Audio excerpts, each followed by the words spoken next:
교우 여러분 안녕하세요. 비가 오며 가을이 무르익어가는 오늘 하루 평안하셨습니까? 오늘은 이스라엘 민족을 노예에서 자유의 신분으로 해방시킨 출애굽의 주인공 모세에 대해 함께 알아보도록 하겠습니다. 지난 시간 우리는 요셉의 죽음을 끝으로 창세기가 마무리되었다는 얘기를 나눴습니다. 분명 요셉의 형제들과 애굽인들은 관계가 좋았습니다. 그런데 이어지는 출애굽의 시작을 보면 요셉 시대의 사람들이 다 죽었고 하나님의 약속대로 그 자손들은 크게 번성했는데 요셉을 알지 못하는 새 애굽의 왕이 다스리더니 거대해진 이스라엘 민족을 두려워하여 각종 노역으로 핍박하기 시작했다고 나옵니다. 그런데 사실 이스라엘의 노예살이는 아브라함 때 이미 하나님을 통해 예고된 바 있습니다. 하지만 성경은 이스라엘이 핍박을 받으면 받을수록 더욱 번성했다는 기록을 남기고 있습니다. 물론 이는 하나님의 약속으로 인함입니다. 이런 상황에서 바로왕은 이스라엘의 수를 줄이려고 남자아이가 태어나면 모두 죽이라고 명령합니다. 이때 레위 지파의 한 가정에서 아들이 태어나는데 부모는 그 비범한 용모를 보고 바로의 명을 어기며 석 달을 숨겼지만 더는 버틸 수 없게 되자 갈대 상자에 아이를 담아 나일강에 떠내려 보냅니다. 그런데 우연히 이를 본 애굽의 공주가 그것을 건져내었고 아이를 불쌍히 여겨 양자로 삼았으니 이 아이가 바로 모세입니다. 모세의 이름은 물에서 건져낸 당시 상황이 반영되어 지어진 이름으로서 건져냄이라는 의미를 담고 있습니다. 한편 모세의 생애는 40년 간격으로 구분됩니다. 먼저는 애굽의 왕자로 40년. 하지만 이 시기는 모세가 애굽인을 쳐 죽인 사건과 이로 인해 바로를 피해 미디안 땅으로 도망했다는 기록만이 있을 뿐입니다. 그리고 미디안에서 40년.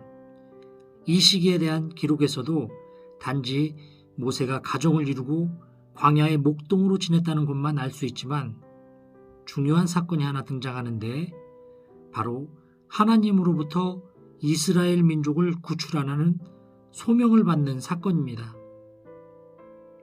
끝으로 출애굽과 광야 여정 40년입니다. 나이 여든에 시작되는 모세의 일대기는 출애굽기 5장부터 신명기까지 이어집니다.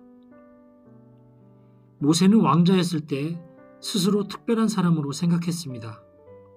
그래서 동포를 구출하고자 직접 살인도 저지르지만 외면을 당하고 맙니다.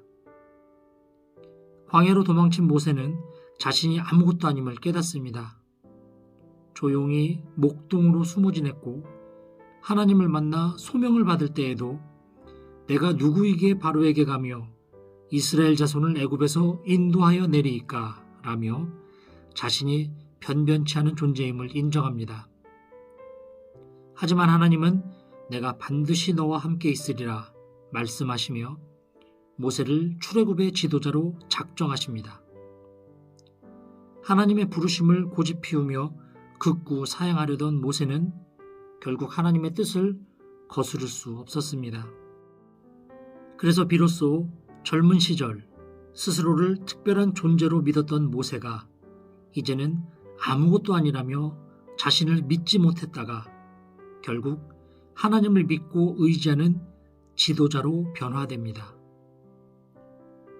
민족적 영웅 모세도 그저 별 볼 일 없는 나약한 인간이었다는 사실, 그리고 사람을 통해 일하시는 하나님께서 들어 쓰시고자 하시면 모세가 아니라 그 누구라도 하나님은 그를 통해 크게 역사하신다는 사실을 배웁니다.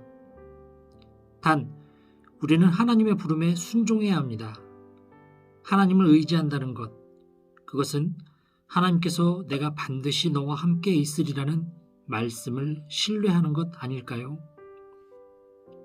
모세는 지체 없이 애굽의 바로왕을 찾아가서 이스라엘 민족을 내보내달라며 하나님의 뜻을 전하지만 하나님이 예고하신 대로 바로는 들어주지 않습니다. 그래서 그 유명한 하나님의 10가지 재앙, 이 재앙들이 애굽에 내려집니다. 물이 피로 변하는 재앙을 시작으로 각종 끔찍한 재앙들이 연이어 들이닥치는데 그럭저럭 견딜만 했는지 바로는 그 뜻을 굽히지 않습니다. 하지만 정점을 찍은 10번째 재앙, 즉 처음 난 것들의 죽음, 실제 자신의 아들이 죽음을 당한 현실 앞에서 바로왕은 무릎을 꿇고 맙니다. 참고로 이 과정에서 이스라엘이 지금까지도 가장 큰 명절로 지키고 있는 유월절이 탄생합니다. 유월절이 갖는 의미는 10번째 재앙이 내려질 때 하나님의 명령대로 어린 양의 피로 문설주와 지방에 표시한 집에는 재앙이 내려지지 않고 그야말로 넘어서 지나갔다. 그래서 유월입니다. 이제 바로는 히브리인들을 놓아주지만 이내 하나님께서 바로의 마음을 완악하게 하셔서 그들을 추격하기 시작합니다. 두려움에 떠는 백성들 앞에 하나님은 또 하나의 사건, 홍해를 가르는 기적을 일으키십니다. 우리가 잘 아는 이 사건은 단순한 초자연적 현상을 넘어 하나님의 백성들에게는 구원의 때요, 대적자들에게는 심판의 때임을 암시하는 대표적 사건입니다. 출애굽 사건은 이스라엘 민족에게 대대로 회자되는 최고의 기적 사건입니다. 물론 이 사건은 아무 희망 없는 종의 신분에서 한 민족이 자유인으로 해방되었다는 그야말로 기적 같은 일이지만 이 모든 일이 그들 스스로의 의지와 노력의 결과가 아닌 전적인 하나님의 도움으로 성취된 은혜의 사건이라는 사실에 그 의의가 있습니다. 우리도 그리스도의 전적인 은혜, 그 희생의 대가로서 죄인의 신분에서 영혼의 자유를 얻고 구원받은 자들입니다. 언제나 주님께 감사해야 할 이유입니다. 한편 이렇게 해서 모세는 백성들과 애굽을 탈출하여 약속의 땅을 향해 나아갔습니다. 그런데 당장 가나안으로 들어갈 줄 알았던 이스라엘은 장장 40년을 광야에서 하나님으로부터 훈련을 받게 됩니다. 이는 약속의 땅 가나안에 들어가기 전 광야의 힘겨운 여정을 통해 겸손을 배우고 하나님의 백성으로서 그 믿음을 견고히 하여 온전히 하나님을 섬기는 민족이 되게 하기 위해서입니다. 참고로 이스라엘의 광야 여정은 그들이 거주하던 애굽의 고센을 시작으로 홍해를 지나 쓴 물이 단물이 된 사건의 마라를 통과하여 십계명을 받은 시내산을 거쳐 에시온 게벨이라는 곳에 도착합니다. 그런 후 약속의 땅에 12 정탐꾼을 보냈던 가데스 바네아를 돌아 다시 밑으로 내려온 후 동쪽 광야를 통과하며 요단강을 건너 비로소 가나안에 입성합니다. 다시 본론으로 돌아와서 광야 여정 40년은 정말 힘겨운 시험의 과정이었습니다.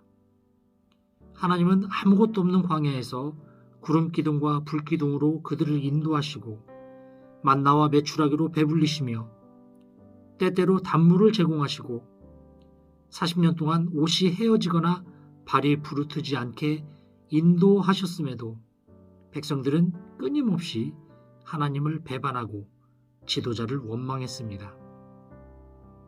백성들의 원성과 하나님의 진노 사이에서 모세는 고통당할 수밖에 없었지만 누구보다 온유한 성품의 소유자였고 하나님이 얼굴을 대면하실 정도로 친구처럼 여겨주시며 신뢰했던 모세의 간구와 노력 그리고 희생이 있었기에 이스라엘은 광야를 지날 수 있었습니다.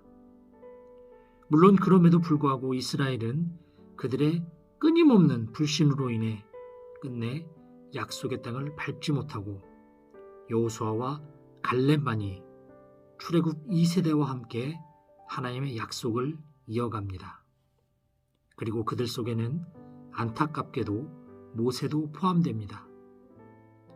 모세는 광야에서 한번, 그러니까 백성들 앞에서 하나님의 명령으로 물을 낼 때 그 뜻을 저버리고 하나님의 이름을 망령되게 했다는 이유로 약속의 땅을 밟지 못하게 됩니다. 그래서 가나안 목전인 느보산에서 약속의 땅을 바라보며 마지막 힘찬 설교를 통해 이스라엘 백성에게 당부하며 120세의 나이로 하나님의 부름을 받습니다. 출애굽의 지도자 모세, 그의 업적은 이스라엘 백성의 존재와 역사의 토대가 됩니다.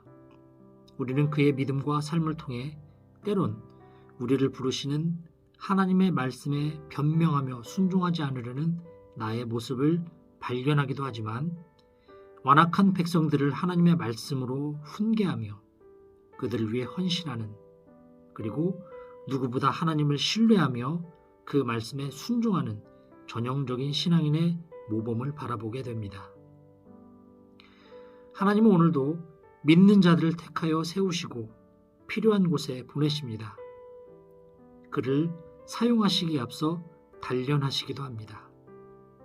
그 길이 견디기 힘든 광야 같은 길일 수도 있지만 모세와 이스라엘 백성들의 이야기를 통해 우리는 믿음으로 순종해야 함을 배웁니다. 그러면 순종하는 자에게 하나님은 분명 그 길을 걸어감에 있어 필요한 것들을 공급해 주시고 동행해 주시며 무엇보다 큰 힘이 되어 주실 줄 믿습니다.